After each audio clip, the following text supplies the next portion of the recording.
کیا.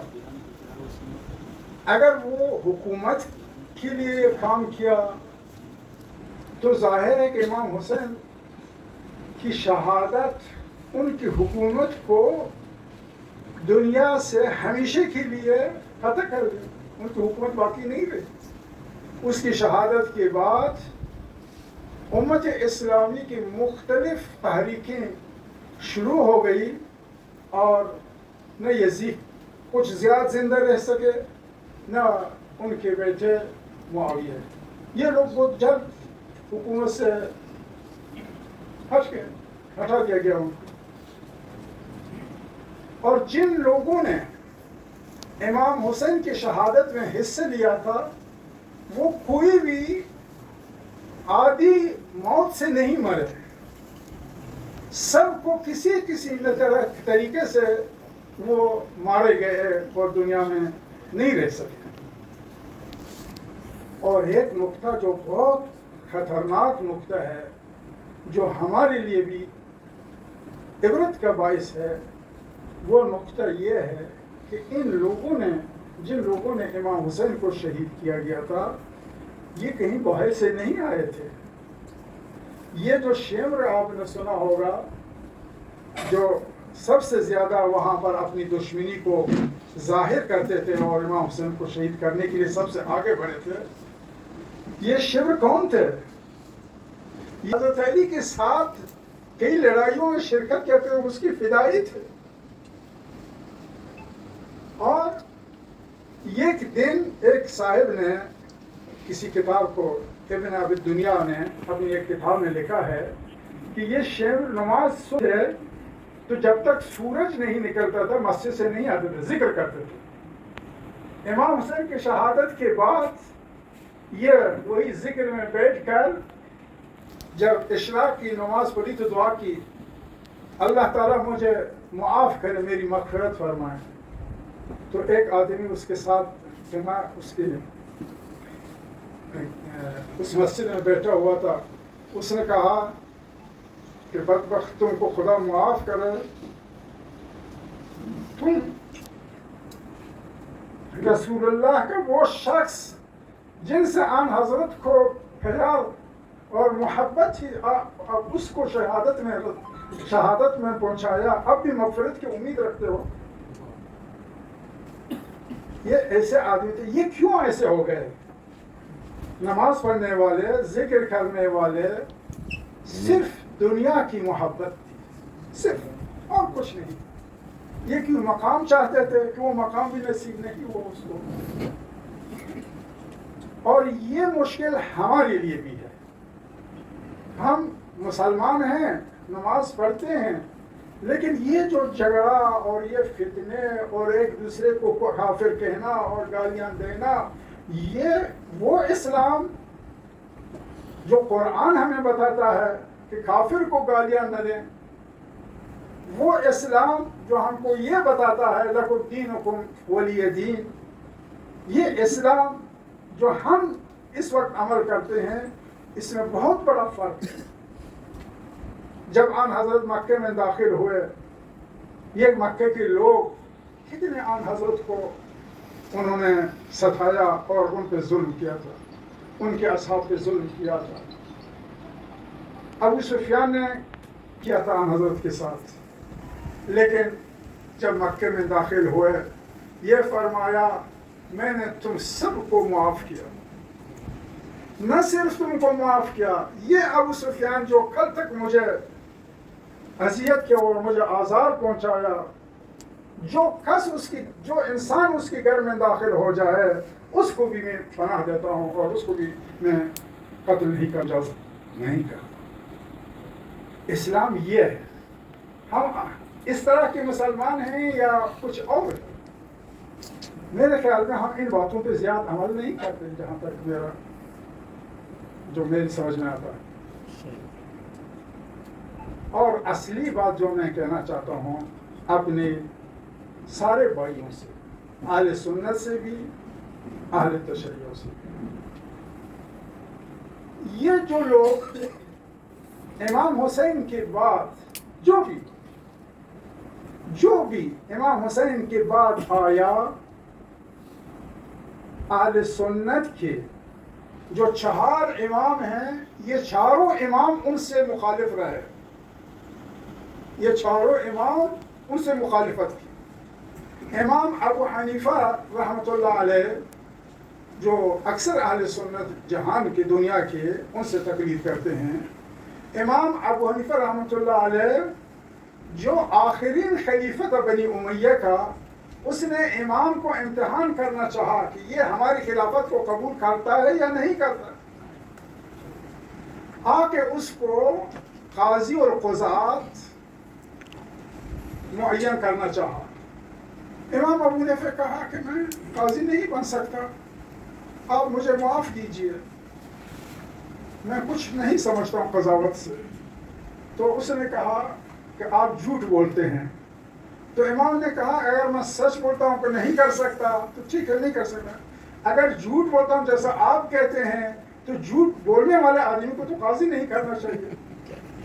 تو اس لیے اس کو قضاوت سے معاف کیا، لیکن جیل میں ڈالا گیا۔ جب پہلے خلیفہ عباسیوں کا آیا، 2 مرتبہ اس نے بھی امتحان کیا، یہ ہماری خلافت کو مانتا ہے یا نہیں مانتا ہے؟ کہا کہ نہیں۔ بعض لوگ کہتے ہیں کہ اس کو کوڑے مالے لگانے لگے، اور اسی حالت میں بعض لوگ کہتے ہیں کہ شہید ہو گئے، بعض لوگ کہتے ہیں کہ مکے میں جا کر وہاں پر پناہ لے۔ یہ امام ابو حنیفہ کا مسئلہ تھا کہ دونوں بنی امیہ کی خلافت میں اور بنی عباس کی خلافت میں، دونوں خلافتوں میں وہ جیل گئے اور ان سے تکلیف دیکھی۔ امام شافعی رحمۃ اللہ علیہ کو ہارون رشید کے زمانے میں 10 آدمیوں کے ساتھ یمن سے بلایا، اور یہ ان پر الزام تھا کہ یہ خلیفے کے خلاف کام کر رہے ہیں۔ تو ان کے 9 ساتھیوں کو تو ان کو پھانسی چڑھائے گا، لیکن کسی ہیلے کی وجہ سے ایک عاقل انسان پیدا ہوا، تو اس نے امام کی سفارش کی، امام کو موت سے بچایا گیا۔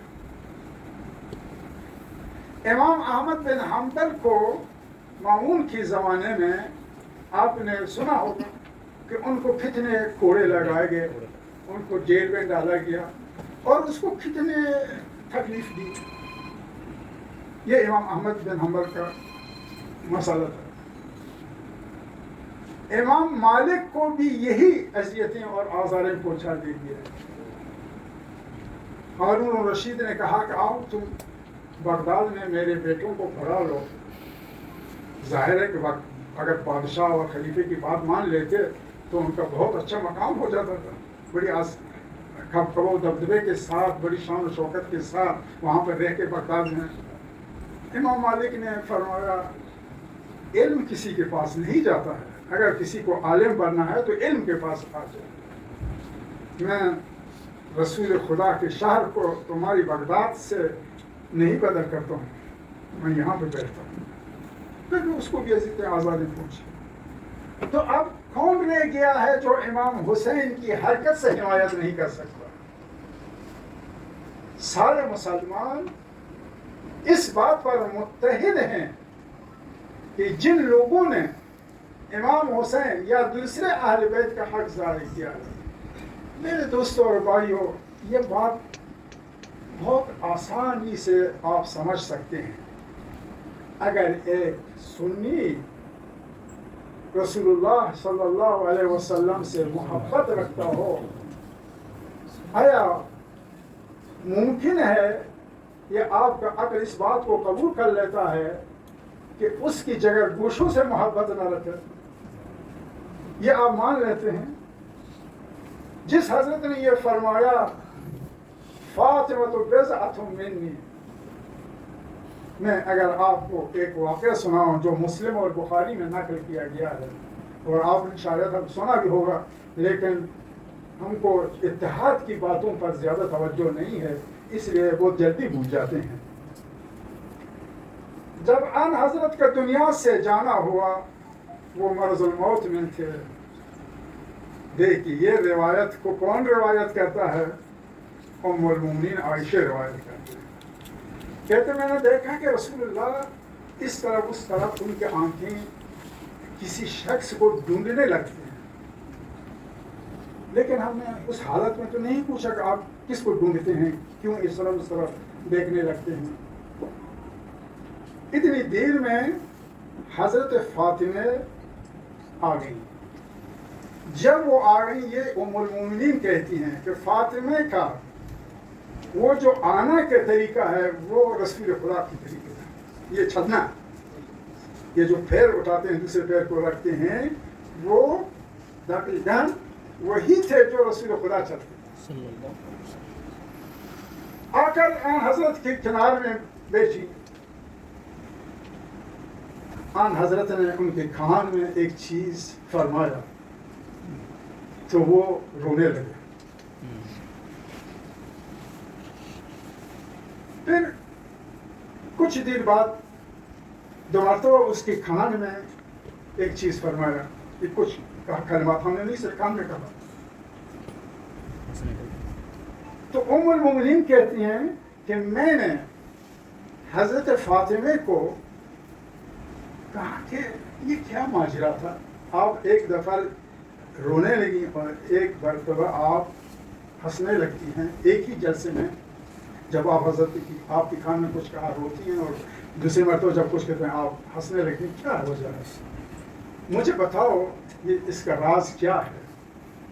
حضرت فاطمہ نے فرمایا نہیں، یہ رسول اللہ کا راز ہے، میں کسی کو نہیں بتاتا۔ خیر وہ کچھ نہیں کہہ سکے، دلیل بہت مستحکم تھا، کچھ نہیں کہا۔ جب آن حضرت کا انتقال ہوا اور سارے کام دفن وغیرہ ہوئے تو ایک دن کہا کہ اس دن آپ نے کہا کہ یہ راز ہے، اب تو رسول اللہ نہیں، اس بات کو بتاؤ کیا ہے؟ تو اس نے کہا میں بتاؤں گی آپ کو۔ جب میرے کان میں کچھ پہلے بار اس نے کہا تو میں رونے لگی، اس کی وہ بات یہ تھی کہ آن حضرت نے فرمایا میں آپ سے جدا ہونے والی ہوں، تو میں رونے لگی۔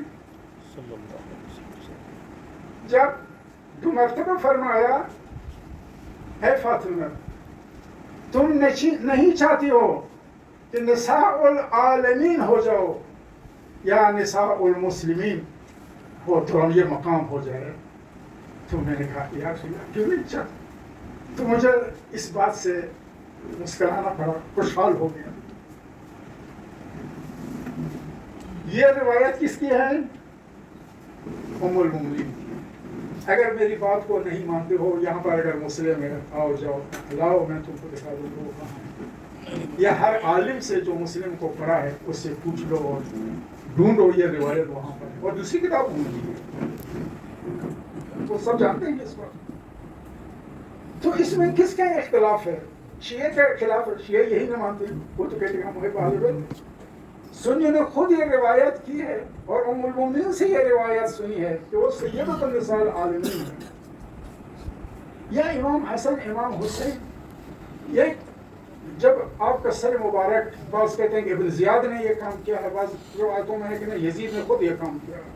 جب کہ آپ کا سر مبارک لایا وہاں پر اس کی مجلس میں، اس کے پاس ایک چھڑی، اس چھڑی کی وجہ سے ان کی اونٹوں سے انہوں نے کھیلنا شروع کیا۔ اب آپ دیکھیے یہ انسان جو پیغمبر کا صحابی تھا وہ یزید کی مجلس میں بیٹھا ہوا تھا، یعنی وہ حضرت امام حسین کے ساتھیوں میں سے نہیں تھا، وہ یزید کی مجلس میں بیٹھا ہوا تھا، لیکن اس کی غیرت نے قبول نہیں، کہا کہ یزید اس اپنی چھڑی کو اٹھا لو، میں نے رسول اللہ کو دیکھا کہ ان اونٹوں کو بوسہ دیا ہے، چوما ہے۔ ایک مسلمان اس ظالم کے سامنے اس طرح اپنی محبت کو ظاہر کرتا ہے، اور ہزاروں اس طرح کی روایت ہیں۔